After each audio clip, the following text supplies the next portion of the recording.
Bonjour à tous. Némi, c'est bon? La zapette, tu l'as?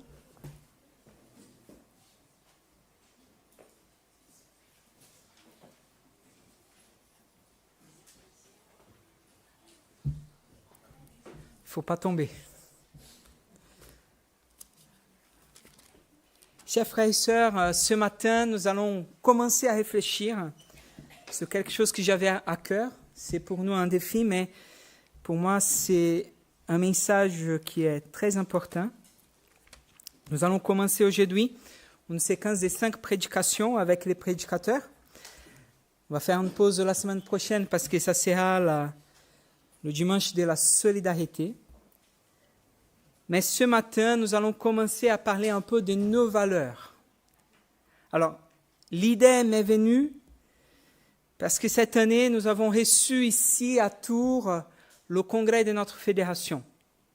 Alors, pour ceux qui ne connaissent pas, nous faisons partie d'une... Désolé, j'enlève les choses parce que ça me dérange un peu, c'est bon. Nous faisons partie d'une fédération, la Fédération baptiste de France, et en tant que partie d'une fédération, nous ne vivons pas tout seuls. Ces liens fédératifs n'est pas de même que nous pouvons avoir dans la relation avec d'autres églises. Quand nous sommes avec d'autres églises, nous appelons ça une relation écuménique, intra-protestant ou extra-protestant, mais nous sommes dans une relation, un peu de dialogue. Nous avons des croyants, les ADD, les perspectives, toutes les unions d'église dans lesquelles on n'a pas la même confession de foi, dans laquelle on n'affirme pas exactement la même chose, mais nous avons quand même des convictions qui nous rassemblent plus ou moins. Plus ou moins. Mais je voulais faire cette série de prédications parce que on a pas mal de gens qui sont nouvelles dans notre église et je pense qu'il faut savoir où nous sommes. Nos affirmations, c'est ce qui nous permet de savoir quelle est notre foi commune. Notre confession de foi, c'est ça. Qu'est-ce que nous disons ensemble, qui nous croyons? Quelle est notre foi? Et aujourd'hui, je voulais commencer par la première. On peut le mettre? Ah, voilà. Et la première, c'est la fidélité à la parole de Dieu. La fidélité à la parole de Dieu, à ce que Dieu nous apporte comme message. Et on va voir aujourd'hui qu'est-ce que cela signifie, implique pour nous. Mais j'aimerais bien de commencer avec la définition qui a été votée cette année par l'ensemble des responsables de nos églises. Et c'est ce texte-là, la Fédération baptiste souhaite maintenir au cœur de sa vie la parole de Dieu, car c'est elle qui révèle la bonne nouvelle du Christ, de Jésus-Christ notre Seigneur. C'est dans cette parole qu'elle puise les affirmations théologiques qui contiennent sa confession de foi, résolument protestante, évangélique, baptiste. Appuyée sur les grandes affirmations des conciles des premiers siècles, elle s'attache à la sola scriptura des réformateurs et reçoit la Bible comme parole divinement inspirée. Et j'espère que vous, comme moi, nous pouvons aussi dire la même chose. Dire la même chose. Et je vous invite à lire un autre texte, celui de Timothée, 1er Timothée, au 12e Timothée, chapitre 3, on va lire du verset 10 au verset 17. 12e Timothée, chapitre 3, du verset 10 au verset 17.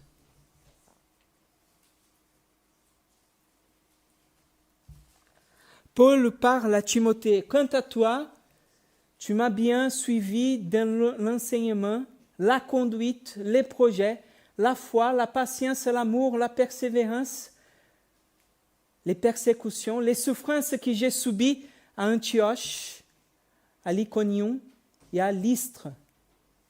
Quelle persécution n'ai-je pas supporté, et de toutes le Seigneur m'a délivré.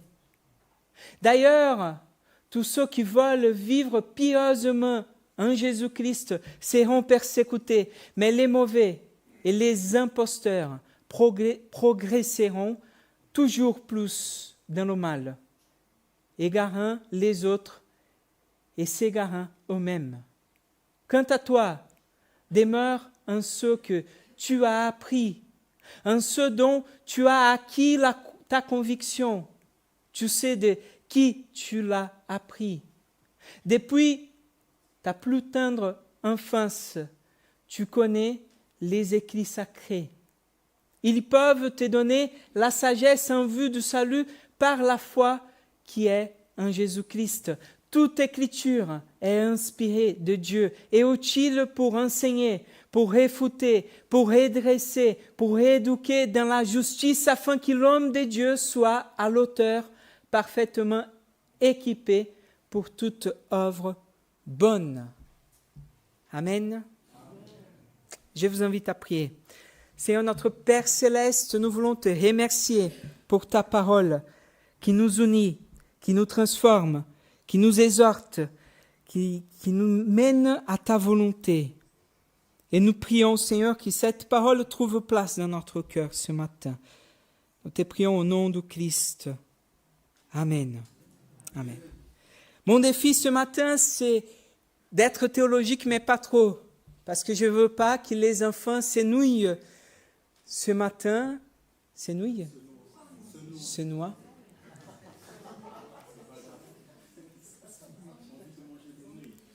J'ai envie de manger des nouilles. C'est pas mal comme idée. Je vous invite après le culte. Dieu nous invite à être fidèles à sa parole. Alors, dans le texte de Timothée, nous avons deux choses. La première, c'est entre le verset 10 et le verset 13. Et Paul commence en parlant de ce disciple-là, de cet accompagnement qu'il a eu, Timothée, en étant à son côté, en vivant avec lui toutes les choses. Si on revient au texte, quant à toi, suis dans l'enseignement. Mais pas que l'enseignement, pas que dans cette parole qui a été annoncée, suis la conduite, suis les projets, la foi, la patience, l'amour, la persévérance. Donc ce que Paul est en train de nous dire dans la première partie, c'est que cette parole qui a été prêchée, cette parole-là, elle est manifestée dans la vie des serviteurs, pas que de lui, mais de lui aussi des serviteurs dans laquelle Timothée a appris cette parole.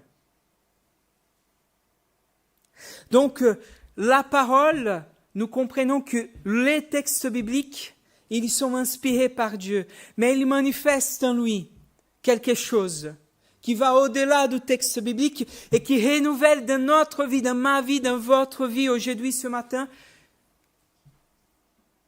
un mode de vie différent. Ça veut dire que les textes, l'écriture, elle doit être parole vivante. Et elle est parole vivante non pas par la connaissance qu'elle va engendrer en nous.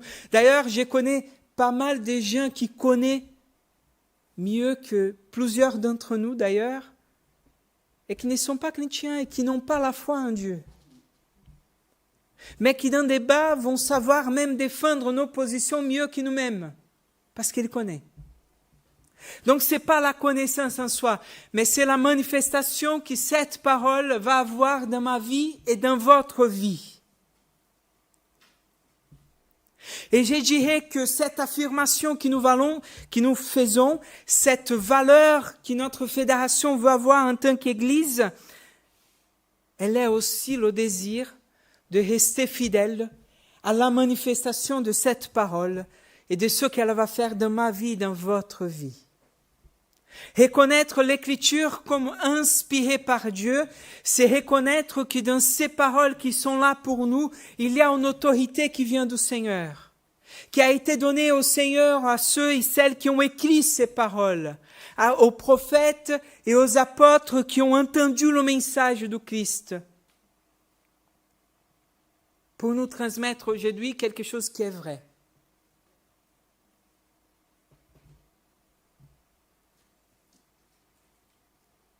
Donc pour nous, rester fidèles à cette parole, ce n'est pas de savoir dire exactement ce que cette parole dit. Ce n'est pas un acte de mémorisation seulement, même si la mémorisation, elle est importante.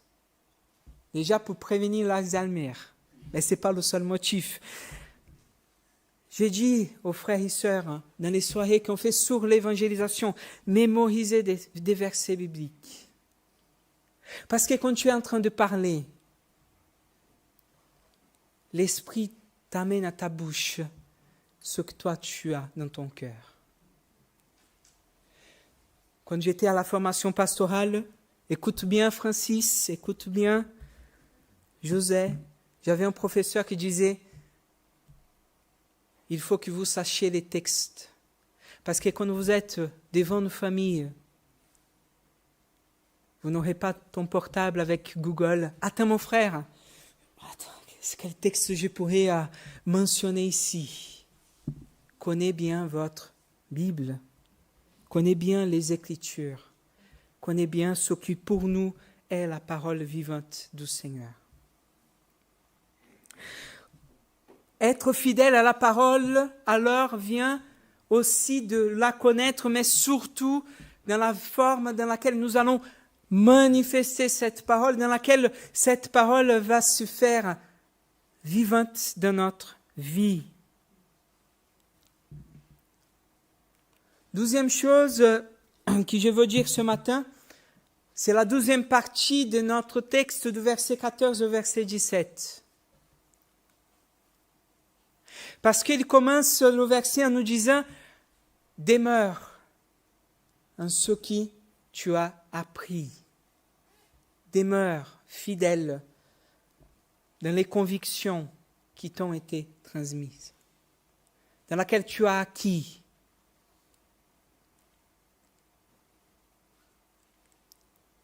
Et je tiens quand même à nuancer cette parole, parce que pour moi c'est très important de rester fidèle à la parole du Seigneur. Et c'est à cela qu'il nous appelle. Restons fidèles à ce que Dieu nous a transmis à sa parole. Même si cette fidélité va passer aussi à des moments de questionnement personnel. Et je pense que Timothée, je pense que Paul, je pense que ceux qui l'ont précédé avant, ils ont posé des questions. Je vois le dialogue entre Christ et ses disciples qui posaient des questions. Mais Seigneur, avant, ils ont dit cela. Le questionnement, il est naturel, il est normal. Et j'ai même l'habitude de dire, si vous ne questionnez pas, c'est parce que vous n'avez pas la foi. Je pense que Augustin, il avait raison quand il fait cette formulation. Si on ne pose pas de questions, ça signifie qu'on accepte tout simplement ce qu'il nous a dit. Mais ça veut dire aussi que ce que nous avons reçu, c'est quelque chose que je n'ai pas vraiment conviction. Dieu ne nous appelle pas à être des petits robots qui reçoivent nos commandements ou une série de choses que les scripts va nous dire, et donc en tant que robot on vit cela. Abraham va questionner le Seigneur. Il va commettre des erreurs, certes, dues à ses questionnements, mais il va questionner. Moïse va questionner, mais Seigneur, toi tu m'envoies, mais au nom de qui je vais? Des dieux de tes antépassés, mais ok, mais quel est ton nom? Qui tu es? Jacob a questionné. Job va oser dire, pourquoi ça m'est arrivé? Et je pense que dans notre vie, nous vivrons des moments qui vont nous forcer à questionner. Certes, je sais que Dieu est souverain. Certes, je sais que Dieu a le meilleur pour moi. Mais pourquoi j'ai vu cela? Pourquoi cela m'arrive aujourd'hui? certes, la parole me dit que je dois faire ceci. Hier soir, c'était très intéressant, la soirée sans tabou. Parler à nos jeunes et voir les couples parler à nos jeunes sur leur expérience. Et voir des expériences très différentes. Mais moi, je pense ça, l'autre, je pense ça. Et voir comment ils ont constitué leur vie des couples basée sur la parole, mais chacun dans une compréhension différente. Et ça, c'est riche. Affirmer cela ne signifie pas que nous n'avons pas de vérité biblique. Mais c'est dire que ces vérités bibliques vont se manifester dans ma façon de vivre. Et que j'ai la responsabilité. Et là, c'est le côté baptiste qui vous dit la liberté de conscience et la responsabilité devant le Seigneur. De venir et revenir et questionner cette parole. Rester fidèle à la parole de Dieu, c'est certes faire confiance aux principes que nous avons compris. Plusieurs se posent la question, quelle est la limite pour rester ensemble? 1 Corinthiens chapitre 15, verset 3 et verset 4. Christ est mort pour nos péchés selon les Écritures. Il a été enseveli selon les Écritures. Et au 3e jour, il est ressuscité selon les Écritures. Et Paul va précéder cette affirmation de l'Évangile en disant, voilà l'Évangile qui nous sauve. Et si c'est de cet Évangile, vous vous tournez un peu à gauche ou à droite, vous croyez en vain. Vous croyez en vain. La parole de Dieu vient pour nous sauver. Vient pour nous donner comment Dieu veut qu'on vit. Et rester fidèle à ce que Dieu a enseigné à ses apôtres, à ce que Dieu a révélé à ses prophètes. C'est rester fidèle. C'est creuser, c'est poser des questions, c'est de aller.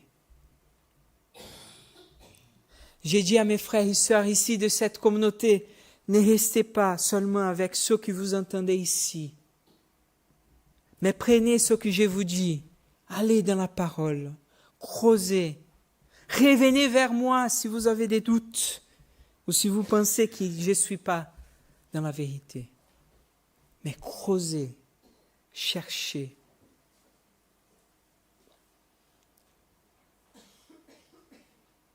Pour finir, Paul finit ce texte en faisant l'affirmation « L'Écriture est inspirée ». Gros débat théologique sur le sens de ce mot. Qu'est-ce que signifie l'inspiration? Je vais oser vulgariser ce matin et j'espère ne pas être trop simpliste dans ce que je veux vous dire. Mais l'inspiration, ça signifie que Dieu, par son esprit, a donné des paroles qui, par ses auteurs, par ses prophètes, par ses apôtres, ils ont essayé de nous transmettre. Alors pour moi, bien entendu, l'expérience divine, on peut essayer de le transmettre le plus fidèlement possible. On ne va jamais réussir à transmettre pleinement ce qu'on a vécu. Je peux vous dire, et j'ai déjà utilisé cet exemple, je peux vous transmettre l'expérience que j'ai vécue. Je peux vous parler de qui est Jésus pour moi. Mais la parole vient toujours pour dire, viens et vois. Christ est la résurrection et la vie. La parole nous dit, mais qu'est-ce que cela signifie? Viens et vois. Je peux vous parler de la beauté du salut et de la grâce divine. D'un Dieu qui, même s'il était en colère contre nous, il nous pardonne et il nous demande de venir vers lui.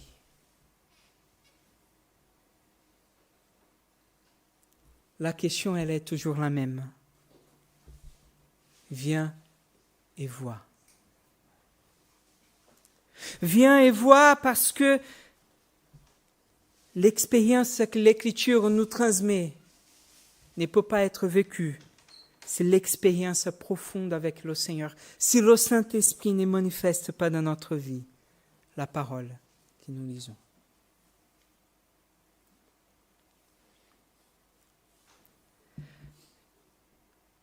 La vérité, frères et sœurs, c'est que l'Église a toujours été sous le principe des Écritures. Il y a une parole d'Henri Blocher que je cite ce matin. Personne ne peut désigner un moment de la vie de l'Église où le principe du canon n'a pas été représenté et n'a pas joué un rôle. Le canon est beaucoup plus tardif, mais déjà à l'époque des apôtres, déjà au tout début de la naissance de l'Église, le canon, qu'est-ce que c'est le canon? C'est cet ensemble des textes que nous considérons inspirés par Dieu. Il a toujours été présent. Nous voyons dans le texte 2 que nous venons de lire de l'apôtre Paul.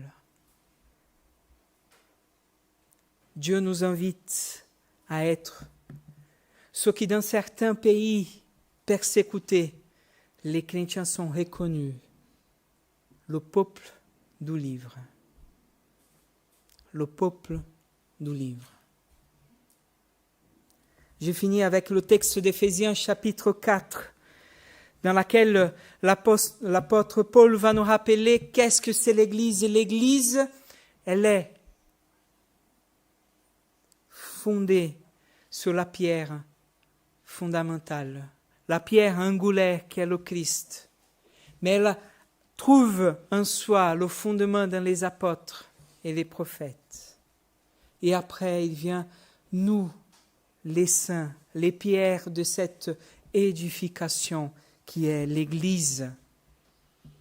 Le fondement de l'Église se trouve dans les apôtres et les prophètes.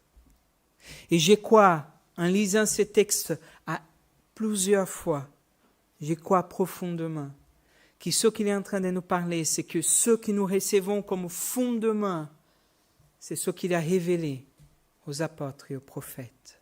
Ce que nous rencontrons ici, dans ces écritures que nous appelons parole de Dieu. Même si dans l'écriture, parole de Dieu va être appliquée à deux moments différents, pour parler du Christ et pour parler de textes révélés, écrits.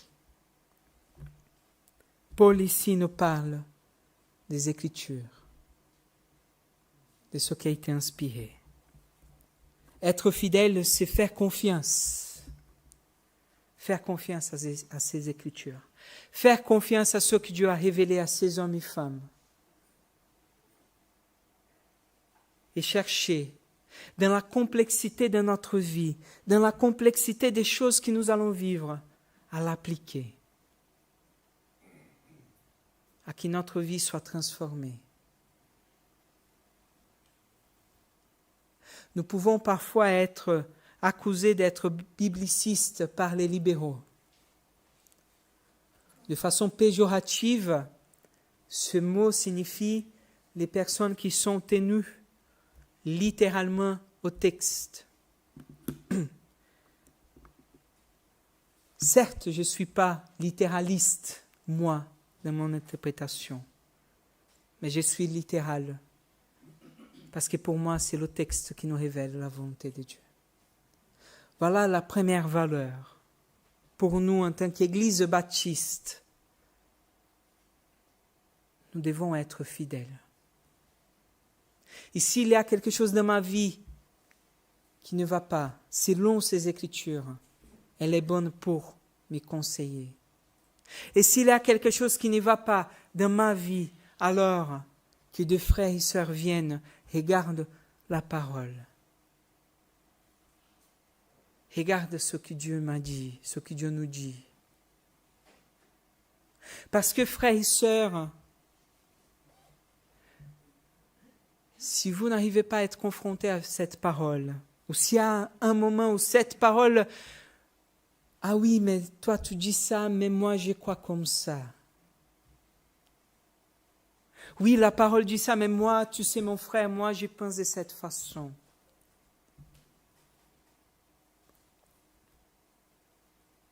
Alors il y a un problème. Il y a un problème. Richard Gélin, un pasteur de notre fédération, il dit « La compréhension des Écritures se fait dans la communauté. » Et je suis d'accord avec lui. C'est en communauté que nous discernons ce que Dieu nous révèle et que nous pratiquons. Parce que frères et sœurs, je vais vous dire, le prophète, le pasteur, l'apôtre que vous entendez dans les réseaux sociaux et que vous ne connaissez pas la vie, est-il vraiment un disciple de Christ?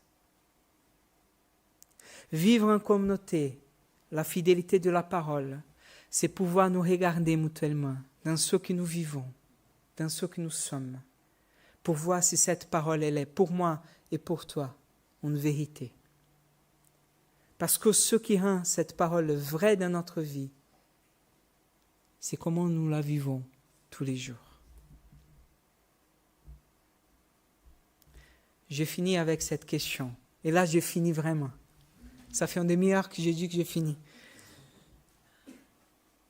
Est-ce que nous sommes fidèles à la parole? Est-ce que vous êtes fidèles à la parole?